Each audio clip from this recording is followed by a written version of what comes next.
Man, I Yeah. mean, come on. Yeah. It just You keeps know, happening. I think there have been like 5 or 6 bird songs on this tour, spring, summer, and fall, and each one a completely different and exquisite little universe unto itself. Man, Yeah. that clavinet section with Jeff was just, where do these things come from? And that was as I was still picking my jaw up off the floor from that Hell in a Bucket. My God, the groove that led into Hell in a Bucket was just, oh boy, new stuff coming from these people. And then when they kicked up into Hell in a Bucket, and then the dynamics of Hell in a Bucket. Let me run down the list here just in case anybody wasn't there from the beginning. They started with Bertha and Good Lovin', The Wheel, Black Throated Wind, Mr. Charlie, this fantastic jam into Hell in a Bucket, and then that amazing bird song. If you're watching And this on YouTube and getting the free sample of the next set, damn, you missed a good one. And you should go over to livedead.co and sign up to buy the thing. Then you can go back and watch the first set that we were here raving about. And then watch the second set. And then you can watch the whole thing again 2 or 3 times over the next 48 hours. Livedead.co.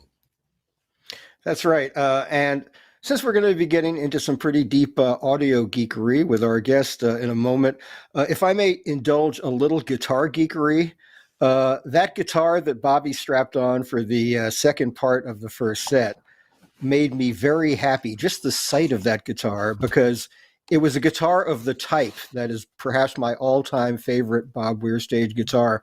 Those thin-bodied, hollow-bodied Gibson guitars that are almost like jazz instruments. In the late 60s, he played Gibson, I think first a 355, then a 345.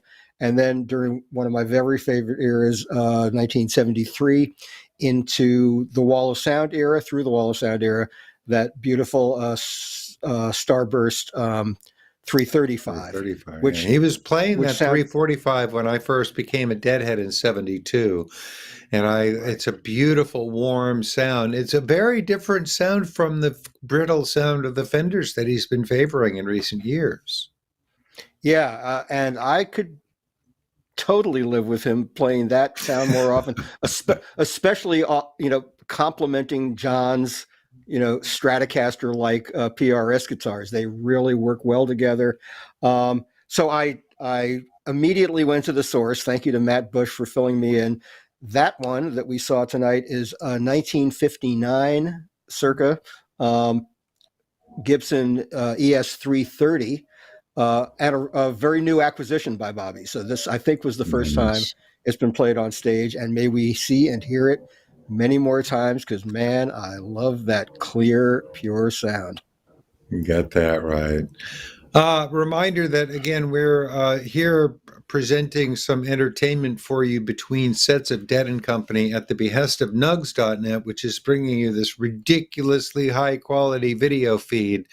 I've been in the living room with my wife and our friend Sandy watching this, and the close-ups of the musicians playing music are just wonderful, and the music is so great, and the mix is spectacular. And so we're here to talk you into going over to livedead.co and buying the stream, and maybe even buying the whole tour so you can watch the whole thing. There are also lots and lots of audio options for downloading in various formats and stuff. So please do visit livedead.co. But enough about that. Let's get to our guest, shall we? Yes, indeed. We've had a tremendous run of amazingly interesting people to share with you, and tonight is no exception. I've known this guy almost 40 years, and I've been a happy consumer of his products even longer than that. And he's a genuine genius of the audio field, and he's responsible for spectacularly good speaker systems, including the one that we're hearing at Red Rocks tonight. He's the namesake of a very important business in Berkeley that's been very, very kind to the arts in the Bay Area as well. The company is Meyer Sound, and his name is John Meyer. Welcome, John. Hello. Good to That's have Hey, you. nice. John. Hi. It's nice to be here. Did you get to check out So the first set? I got a little bit of it, but to get to see it, it's just exciting. It's so amazing to kind of see it still together. It's been a long path with the Dead, so it's really kind of amazing to see it still going, and it's so vibrant. It's just amazing. you've been at the forefront of research in speaker systems for live sound and many, many other applications. You have developed this whole way of controlling audio in 3 dimensions that's used in restaurants to keep the noise levels down and things like that.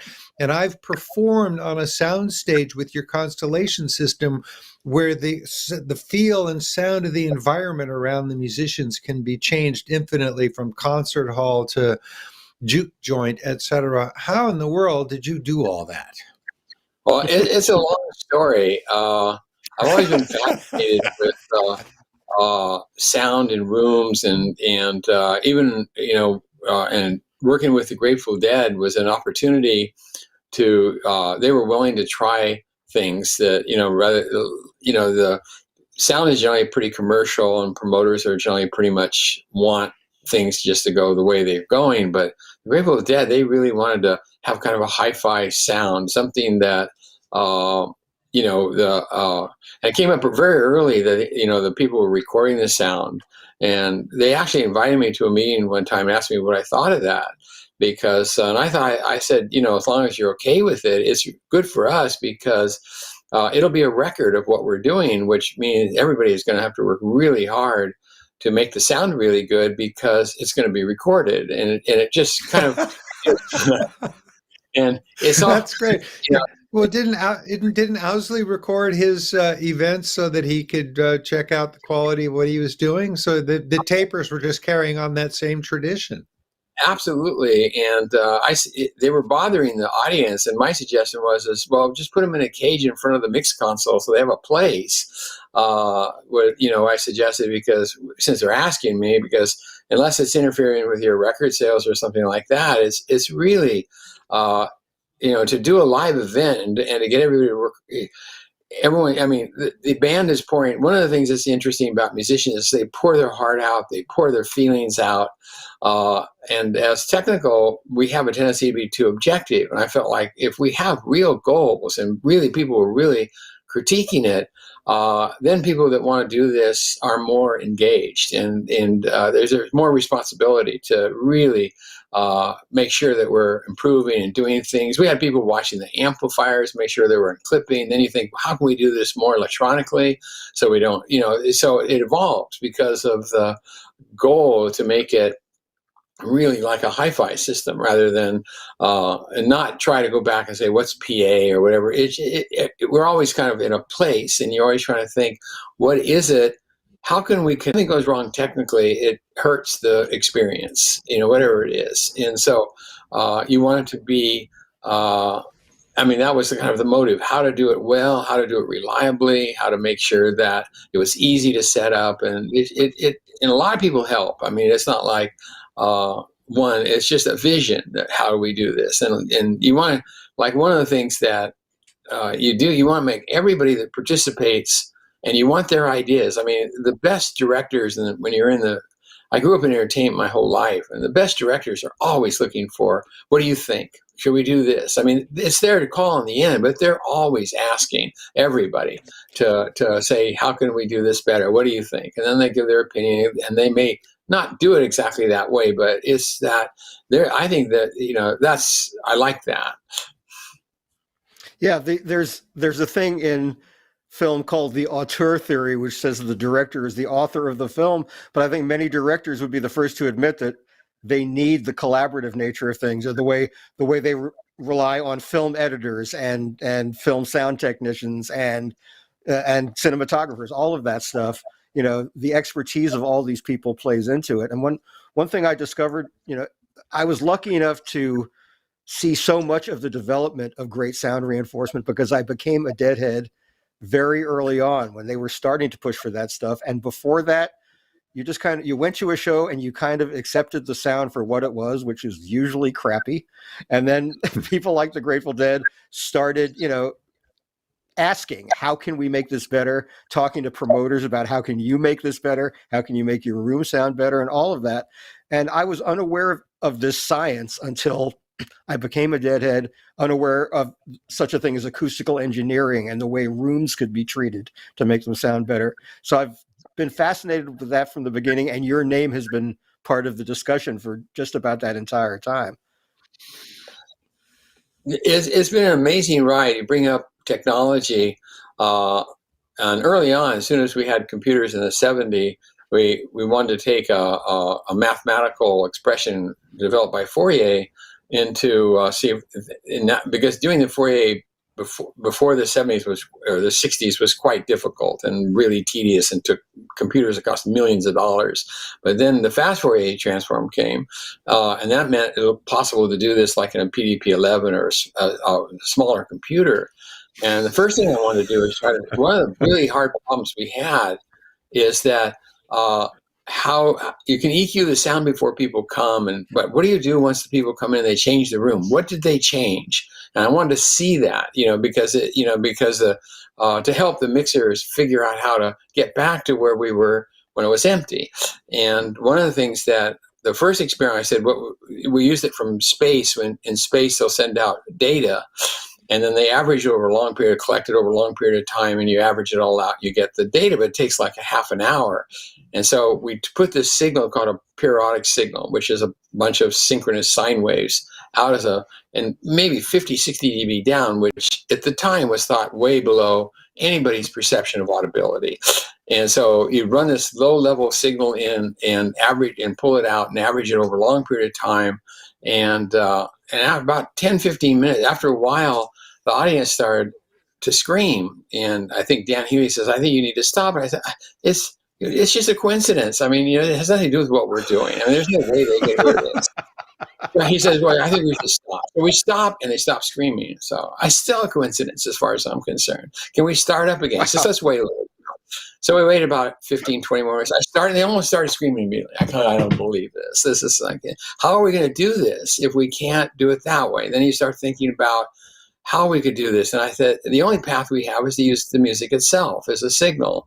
So we set out on that quest, and the Grateful Dead gave us the opportunity to try these things, because if you don't try them, you just don't get the answers that you're hoping for. And so we started to work on, we went to another meeting where the machine that we wanted to buy from Hewlett and Care was like $25,000. A lot of money in that time, to do this. And the Grateful Dead bought this computer from Hewlett and Care, analyzer, so we could go further into this research of could we use music itself as the thing. And eventually we wrote a program after we had that machine, and we decided to do it ourselves, because music, they'd have to play exactly the same thing over and over and over again, which they don't do.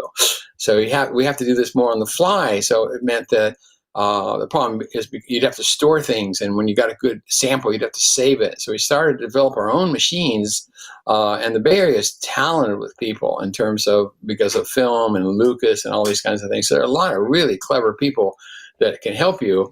Because I'm computer illiterate. I mean, this whole Zoom, every time I look at Zoom, I think it's not going to work. And I want to, I don't like that. I like walking into a room where there's people and a door, and I can relate to that. But this thing, like you sit there and wait, is this going to work? I mean, it's like, I don't like that barrier. I think, those opportunities led to being able to see the room and what it was doing, and how we could EQ with the music itself.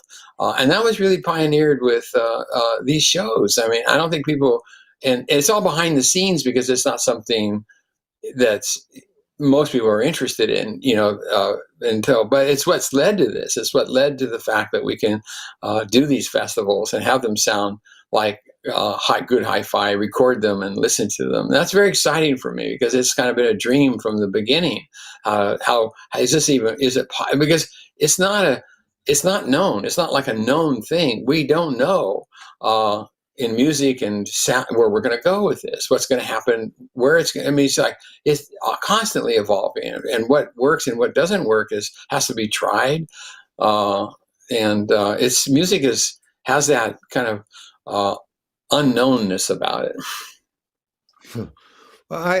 There have been times I know when the Grateful Dead used us as a test bed, because I remember specific nights. There was one night in December of 1977 when the audio quality of the PA was very, very different on the first night, and I found out later it was some experiment that had been tried, and and then but it all got better the next night because they tried it and moved on.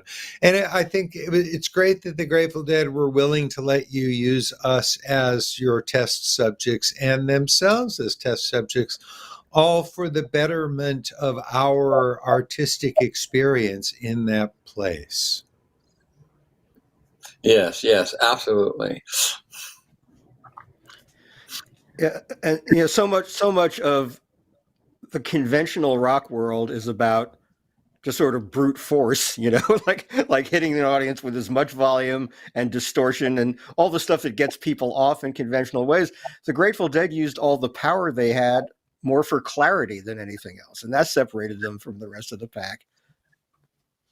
It's one of the things that we looked at is like, why do percussive and drums, and you study classical music, and they have like symphonies and things like that, and they have what we call great dynamic or signal to noise or headroom, meaning that there's a lot of peak energy. It's not like just continuous noise. There's like it's loud and it's powerful, and we wanted to kind of start to see how we could reproduce that, because it's a lot harder to reproduce like a tone. Maybe have some what we call a few dB, you need to produce a tone, but to produce music you need like 20 dB above where you think your level is, and that's hard to do because it's 20 dB more power, which is a lot, and it's hard to convince people to do that because there's a lot of extra money to put that in just for those occasional hits and things. But we're discovering that as we built these systems to produce these hits, and especially Mickey's things, always pushing envelopes and loudness and density, and those things are very difficult to do. And but what it does is it means that you don't have to play as loud. See, one of what we're discovering is that emotion in music doesn't necessarily, it comes from loud, no question, but it comes other ways too, like dynamic range. And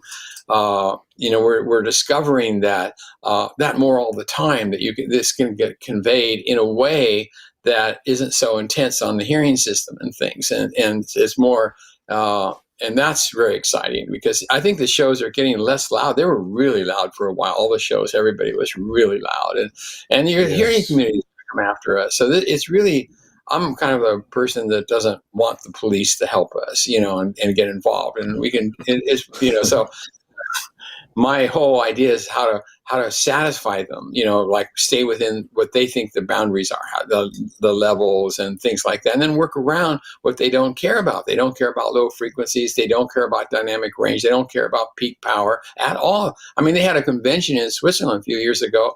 Hearing community all decided that nothing below 100 cycles mattered, and peaks don't matter. Well, that's free. That's great for us. It means that we can substitute frequencies, and they don't care, which means that we can create emotion. The band can create emotion using those tools, and so the subwoofers have gotten more powerful and cleaner and more. Subwoofers and the remember the movies that had kind of synths around, the earthquake and things like that. That was just random noise added to the music, added to the roller coaster. But actually, we went down, the movie industry talked to us a few years ago about revamping that. And we went down and recorded the roller coaster with with a recording, so we could try that. And it's much more effective to hear a real roller coaster and their power and going by you, all that noise, than just a rumble. It's more complex. So so you come back to the Grateful Dead and say we need a lot of subwoofers. First time we did the subwoofers for Apocalypse Now because they wanted to go down a really low frequency for the napalm explosions, and the Dead were all everyone was involved with that whole production, Bill Graham and everything with the Apocalypse Now, and I got the job to do the subwoofers. And then after that, after we did the film, I wanted to show them to the Grateful Dead. So we put them down in the Oakland Arena, a whole stack about, on each side of the stage going up. And now we're going to go down, instead of 50, 60 hertz, we're going to go to 27 hertz. And all of a sudden, something made this huge bang. And we thought the stack had fallen over, but it was just the low frequency coming out of this thing that we've never heard before. And Dan jumped out of his chair and because we thought things were falling down. But it's like, then you realize, wow, we've got a new tool to play with, for the band. And Mickey, of course, totally responds to drums and power and percussive, and these are, we're just. That is like physically pushing air. That's really amazing amount of energy down there. Incredible. Yeah, I've heard Mickey use that phrase. We moved a lot of air tonight with a touch of pride in his voice. And I have always made a habit. David has heard me say this many times. From the time the Grateful Dead and the later band started playing in stadium-sized spaces, during the drums segment, I would always make a point, at least once during a run of shows, to go way up to the back of the upper deck of one of these vast facilities. And Mickey would be doing the stuff on the beam, and it was extraordinary because way up there, you could still feel it in your chest, but you could also hear all the overtones that beam produces, in incredible clarity. And it's so stunning, that capability exists and the band uses it in that way. Yeah, one of the things that's interesting is that if you read on the internet, a lot of people don't realize that you have to produce power. We don't see people. The eardrum sees pressure, but it takes power to move the eardrum. So you have to generate power. So we start with power from PG&E or whatever, the electrical company, and we convert it into acoustical power. That really is what is going on. That's why you need a lot of power to push that air. It really is. Mickey's right. We are pushing air, and we have to push a lot of air because by the time you're 100 meters away or 300 feet, it still has to have energy so it can move your eardrum, and if you want to feel it, it has to be able to move your chest and your body and the rest of the thing. And that's where that was very controversial in the early days with acoustical people saying, the eardrum's just pressure, none of that matters. Well, we hear low frequency, we can sense low frequency. And so now they're starting to realize that we sense it with our body. But at the time, they're very, oh no, you're wasting your time. We just hear pressure. And those always just, you hear it, but you have to kind of see, is this really true? Or is this just something we've gotten used to thinking about as a society? We like in the West to have kind of models for things, physics models, things like that. And for when we were very early, everyone was saying we're phase deaf.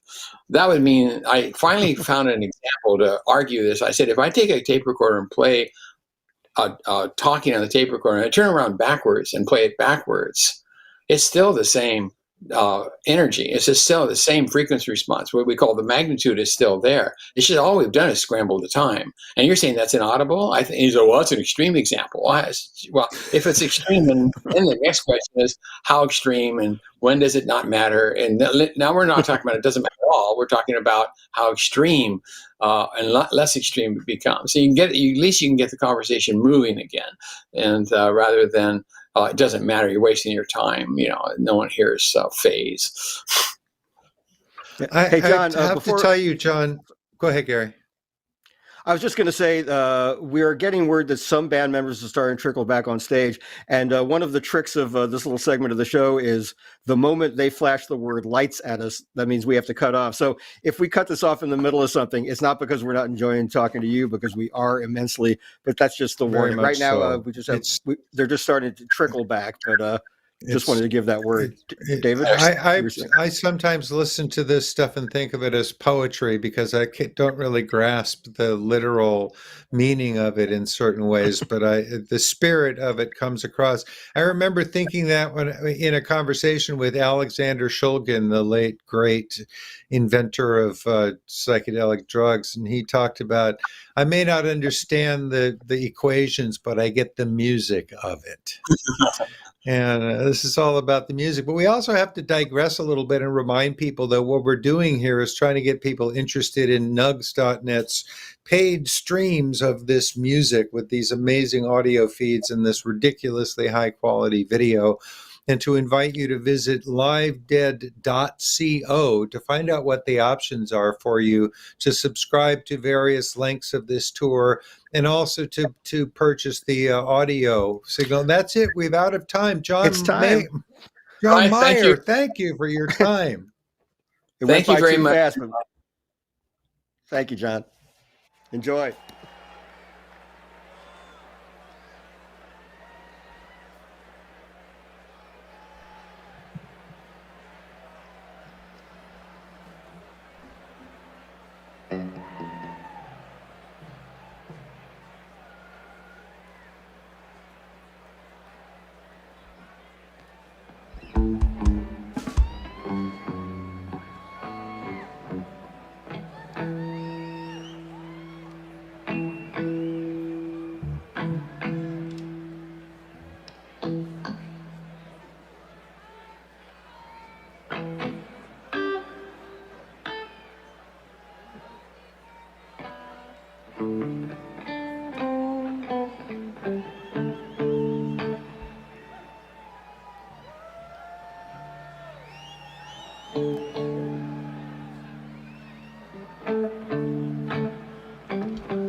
Thank you.